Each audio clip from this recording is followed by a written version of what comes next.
Mr. Snazzy. I mean, I feel like I should have made more of an effort, Michael. Hey, listen, you look great. Bless you. Thank you. You say all the right things. Right. Just to set the scene, because there will be people on this call who are perhaps not familiar too much with basketball, but very enthusiastic about the global sports industry.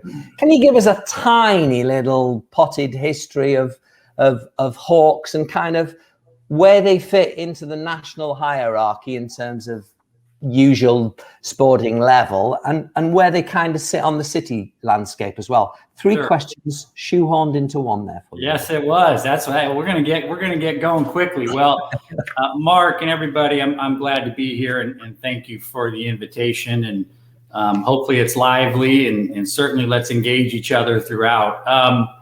I'll answer your question sort of at two levels. At the national NBA level, you're sort of ranked by the number of championships you've won, right?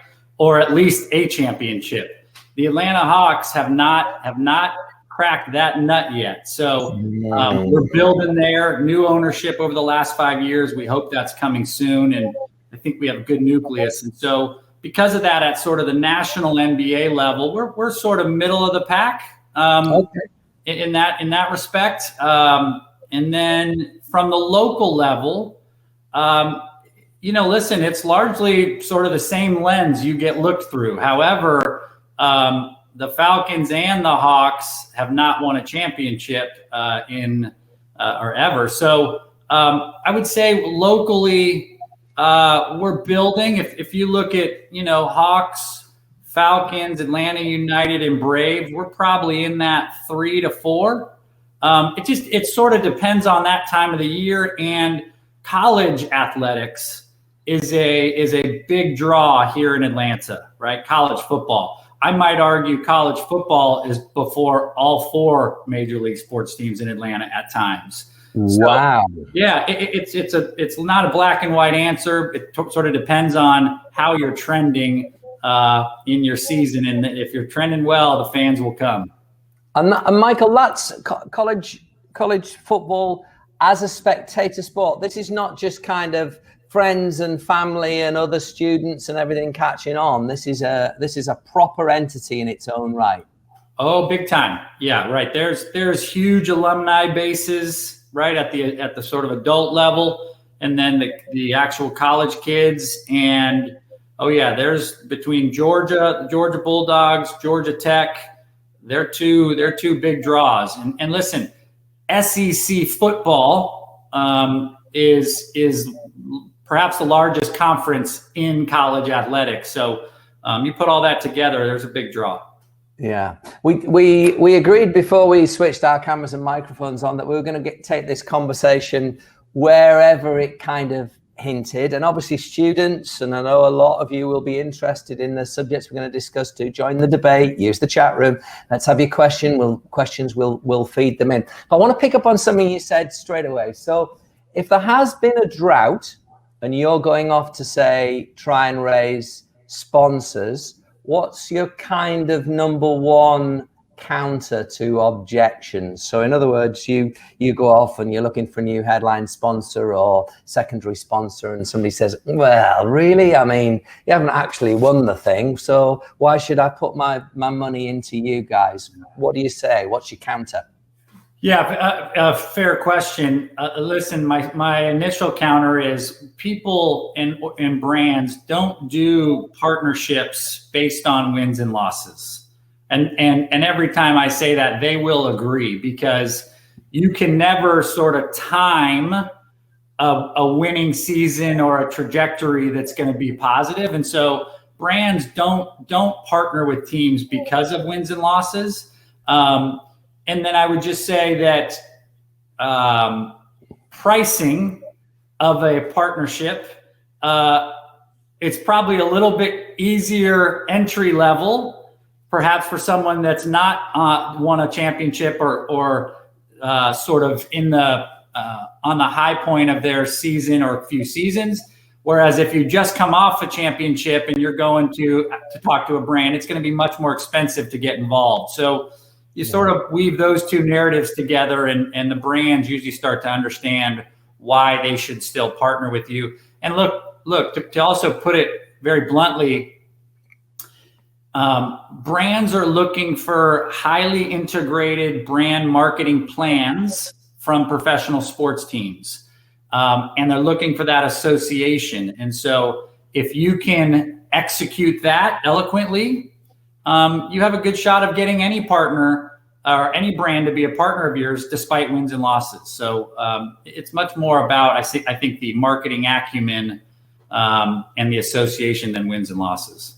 Yeah. So, I mean, it's almost like we've hit the ground running there, isn't it? Because that feels like a fairly important plan, because that people and brands don't do partnerships based on wins or losses. Has that kind of underpinned your professional career? Was it something you learned early doors as you set out into the marketplace? Sure. Look, on the business side, right, that I'm on, separate from sort of the GM or scouts, right? The business side, I learned quickly I can't control wins and losses, right? So why would I even acknowledge that as a strategy of generating revenue? I can't control that. The brand knows I can't control that. And so, yeah, you start to realize that that's not going to be a narrative you're going to lean into. And I think I learned that early on. I mean, I was in baseball to start, and those are long seasons. Those are sort of drawn out. And so we came up with other angles and reasons to have good conversations outside of wins and losses. So you've learned to be a master storyteller, I would assume, if you're liaising. Yeah. Indeed. I mean, which is an art in itself, is it not, Michael? No doubt. That is a learned skill. You do not come out of the womb telling stories, and eloquently sort of explaining narratives and painting pictures. You sort of have to learn it and practice it. No different than a pro athlete. You sort of have to work at it and understand what resonates and be knowledgeable about the person on the other side of the table. Because as soon as you can start speaking about their interests and what drives them, you instantly get credibility. And now you're both kind of telling the story together. So you learn the templates, but then you very much have to personalize the narrative that drops into those templates. Every story has classic narrative would be, here we are, lovely life. Oh, there's a bit of adversity.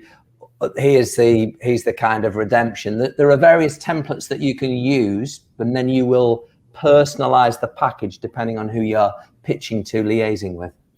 No doubt. And Clem, we'll probably cover this a little later, but that's a differentiator in pro sports here in the US. If you can understand that person on the other end of the table and customize the partnership and the relationship as such, you're going to win more than lose, because there are still a lot of brand marketers and sports sponsor executives that are just trying to kind of put signs around a building for you, right? And those days are behind us and getting further behind us, that you need to have real alignment, a real understanding of that potential partner's objectives and where they're taking that business, and then customize the approach to help them get there. If you don't do that, you're going to eventually fail in this business.